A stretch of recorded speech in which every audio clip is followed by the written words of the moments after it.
పెళ్ళైనా పండగైనా వేడుక ఏదైనా పట్టు చీరల ప్రత్యేక వేదిక వారాహి సిల్క్స్. తిరుమల లడ్డూలో కల్తీ నెయ్యి అనే విషయం కావచ్చు, దాడులు ప్రతిదాడులు ఇవన్నీ జరుగుతున్నాయి కదా, మరి వీటి మీద ఏమంటారు అసలుకి? మరి కల్తీనవి వాస్తవే కదా. ఇప్పుడు ఆల్రెడీ తేల్చింది కదా, సుప్రీంకోర్టు వేసింది. జంతు కొవ్వు లేదు దాంట్లో అనేది సిబిఐ తేల్చింది, కోర్టుకు సమర్పించిన వీటిలో కొద్దిగా సిబిఐ తేల్చింది నివేదికలో అని వాళ్ళు అంటున్నారు, వైసీపీ వాళ్ళు. మీరేమో జంతు కొవ్వు లేకపోతే జంతు కొవ్వు ఉంది లేదని ఎవరు చెప్పారని వీళ్ళు అంటున్నారు. కల్తీ నెయ్యి, చుక్క పాలు వెన్న లేకోకుండా నెయ్యి ఎలా తయారు చేశారనేది ఒక వివాదము. ఈ దాడులు, అంబటి రాంబాబు గారి మీద దాడి, జోగి రమేష్ రెడ్డి గారి మీద దాడి, కేసులు గట్రా ఇవన్నీ ఏమంటారు పరిస్థితి? ఇప్పుడు ఫస్ట్ ఆఫ్ ఆల్ ఇప్పుడు కల్తీ పందిని కొవ్వు లేదంటున్నారు. సరే, ఏది ఉన్నా లేకపోయినా పవిత్రమైనది కాదు కదా, కెమికల్ వాడారు కదా, లడ్డులోను. అదేనా తప్పే కదా, అదేనా తప్పే. నెక్స్ట్ జోగి రమేష్ గారు లేకపోతే అంబటి రాంబాబు గారు అన్నారు. అసలు వీళ్ళు రాజకీయ నాయకులుగా, ఒక ఎమ్మెల్యేలుగా అటువంటి పదజాలం ఉపయోగించవచ్చా చెప్పండి మీరు, చెప్పండి. ఇప్పుడు ఒక ఎమ్మెల్యే అంటే దేవుడితో సమానం, అసెంబ్లీ అంటే దేవాలయం, అటువంటి దేవాలయాలకు బూతులు ఏంటండి? విమర్శించండి, మీరు ఏదైనా విమర్శించవచ్చు, పాయింట్ టు పాయింట్ విమర్శించండి. తప్పు మేము చేస్తే, అధికార పార్టీ వాళ్ళు తప్పు చేస్తే విమర్శించండి, నిరూపించండి. నిరూపణ లేకుండా మరి వల్కలు ఏంటండి, అన్పార్లమెంట్ లాంగ్వేజ్ వాడటం, అసలు రాజకీయ నాయకులేది ఏంటది పరిస్థితి? మరి అలా మాట్లాడినప్పుడు ఈవేళ నేను కూడా ఖండనిచ్చాను దాని మీద. అంబటి రాంబాబు గారు మరి ముఖ్యమంత్రి గారిని ఎంత ఎలాగా పదజాలు వాడారో మీరు చూశారు కదా. అది ఎంత ఇది, ఎవరు ఊరుకుంటారు? ఆయనకి ఏమీ ఇబ్బంది ఉండకపోవచ్చు ముఖ్యమంత్రి గారికి, కానీ ఆయన అభిమానులు ఉంటారు, ఆయన ఫాలోవర్స్ ఉంటారు, వాళ్ళ కోపం వస్తుంది రాదా? ఒక్కటండి, మీరు మీరు మీరు గమనించండి. ఈవేళ వైఎస్ఆర్ కాంగ్రెస్ పార్టీ నాయకులకి, టీడీపీ నాయకులకి, వైఎస్ఆర్ కాంగ్రెస్ పార్టీ ఎమ్మెల్యేలకి, టీడీపీ ఎమ్మెల్యేలకి, వైఎస్ఆర్సీపీ మంత్రులకి, టీడీపీ కంపేర్ చేయండి ఒకసారి.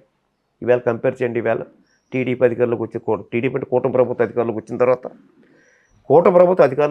కంపేర్ చేయండి. ఈవేళ అసలు ఏ విధంగా ఉండేది గతంలో వైఎస్ఆర్ ఉన్నాడు? బూతులా, అసెంబ్లీలో బూతులా. ఈవేళ ఎక్కడైనా సరే అసెంబ్లీలో పొరపాటు మాట వస్తుందో చెప్పండి? అసలు వాళ్ళు లేదు, అసెంబ్లీకి వాళ్ళు రావట్లేదు కదా, ఇంకెందుకు? అలా కాదు, వాళ్ళు ఉన్నప్పుడు చెప్పింది. వాళ్ళు ఉన్నప్పుడు అసెంబ్లీలో ఏ విధంగా, మరి ఆ రోజున ఎమ్మెల్యేలు మంత్రులే కదా,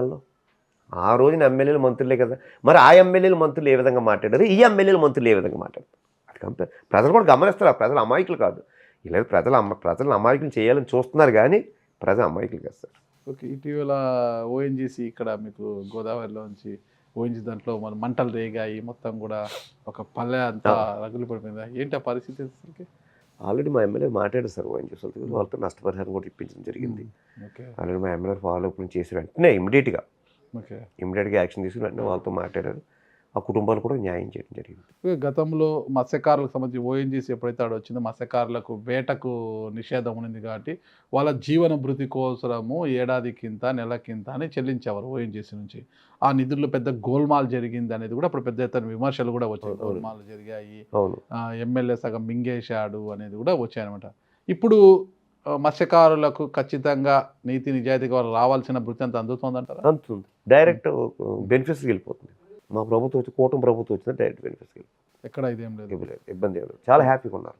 మొన్నటి 2020 ఎన్నికల్లో యానాముకు చెందిన మాజీ మంత్రి, పాండిచేరి మాజీ మంత్రి మల్లాడి కృష్ణారావు గారు పూర్తిగా మీకు సపోర్ట్ చేశారంట మీ పార్టీకి, దాంట్లో బుచ్చిబాబు గారికి చేశారా? మరి త్వరలో పాండిచేరిలో ఎలక్షన్ రాబోతున్నాయి ఏప్రిల్లో, మరి మల్లాడి కృష్ణారావు గారి కోసం మీరు ప్రయత్నించబోతున్నారా?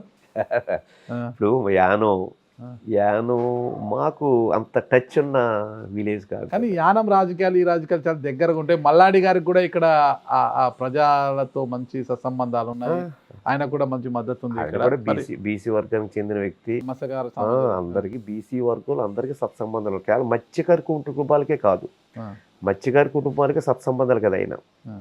మొత్తం బీసీకి సంబంధించిన అందరికీ కూడా సత్సంబంధం వ్యక్తి, మంచి. రేపు ఆయన పోటీ చేసి, సార్ లాస్ట్ ఎన్నికల్లో ఆయన పోటీ చేయలేదు, ఈసారి ఆయన పోటీ చేసే అవకాశం ఉంది. పోటీ చేస్తే గుత్తుల సాయి గారు, దాట్ల సుబ్బరాజు గారు వీళ్ళు ఆయనకు మద్దతుగా నిలిచే అవకాశం ఉంది. మా ఎమ్మెల్యే గారు ఫాలో అవుతాను, మా బుచ్చిబాబు గారు. జిల్లా అధ్యక్షుడు కదా మీరు, అదే జిల్లా అధ్యక్షుడు మీరు ఎమ్మెల్యేని ఫాలో కావడం కదా, ఎమ్మెల్యే మిమ్మల్ని ఫాలో కావాలి అధ్యక్షుడు. ఇక్కడ వరకు నేను చెప్పి ఇప్పుడు ఇక్కడ ఏంటంటే అది నా జిల్లా కాదు, యానం నా జిల్లా కాదు, యానం నా జిల్లా కాదు, యానం జిల్లా నాది కాదు కాబట్టి ఆ యానం వరకు మా ఎమ్మెల్యే డెసిషన్. అక్కడ ఫైనల్గా మీ అల్టిమేట్ గోల్ ఏంటి అసలుకి? నాకు ఇంకా గోల్ అంటే ఏముంది సార్, ఇంకా ఇది గోల్ ఏముంది, ఆల్రెడీ నేను చెప్తున్నా కదా, నాకైతే స్టేట్ కోసం తీసుకుందాం అనుకున్నాం, సరే చేసేది. నెక్స్ట్ మరి ఎమ్మెల్సీ లేకపోతే ఏదో అవకాశం ఇస్తారని ఒక ఆశ ఉంది నాకు. ఎమ్మెల్సీ వస్తుంది, ఒక పెద్ద పదవి ఇస్తారని ఒక ఆశ ఉంది. దానికి తగ్గట్టే పార్టీ ఈ పదవులు అంత కష్టపడతాను, అంత కాంక్రీట్గానే చేసుకొస్తాను. లోకేష్ గారి గురించి మీ అభిప్రాయం ఏంటి? నైస్ లీడర్ ఆయన, నైస్ లీడర్. ఇప్పుడు పవన్ కళ్యాణ్ గారు, ఆయన గురించి ఎక్స్ట్రా ఇప్పుడు ఒక విషయం పవన్ కళ్యాణ్ గురించి చెప్తున్నాను నేను. రాష్ట్రం కోసం ఆలోచించింది, రాష్ట్రం ఎక్కడికో మరుగున పడిపోతుంది, పతాల్లోకానికి వెళ్ళిపోతుందని చెప్పి ఆలోచించిన వ్యక్తి నారా చంద్రబాబు నాయుడు గారు, పవన్ కళ్యాణ్ గారు. ఆ రోజున ఎన్ని అడ్డంకులు వచ్చినా సరే ఈ రాష్ట్రాన్ని కాపాడాలి, ఈ రాష్ట్ర ప్రజలు కాపాడాలి, ఆదుకోవాలని చెప్పి ఆయన ఎన్ని అడ్డంకులు వచ్చినా సరే టీడీపీ పార్టీతో టైఅప్ అయ్యి మరి ఆయన ఒక కూటమి ప్రభుత్వం ఏర్పరిచి వేళ ఆ కూటమి ప్రభుత్వంలో ప్రజలకి, ఎందుకంటే ఆయన కూడా నేను చూస్తున్నాను చాలా హానెస్ట్గా వెళ్ళే వ్యక్తి, నీతి నిజాయితీకి వెళ్ళే వ్యక్తి ఎవరు, పవన్ కళ్యాణ్ గారు. నిజంగా అటువంటి వ్యక్తులు ఉండటం నిజంగా నారా చంద్రబాబు నాయుడు గారు ముఖ్యమంత్రిగా, ఉప ముఖ్యమంత్రిగా పవన్ కళ్యాణ్ గారు, అలాగే మరి భవిష్యత్తు నాయకుడు లోకేష్ గారు, నిజంగా అది మా అదృష్టం అంతే మా ఆంధ్ర రాష్ట్రానికి.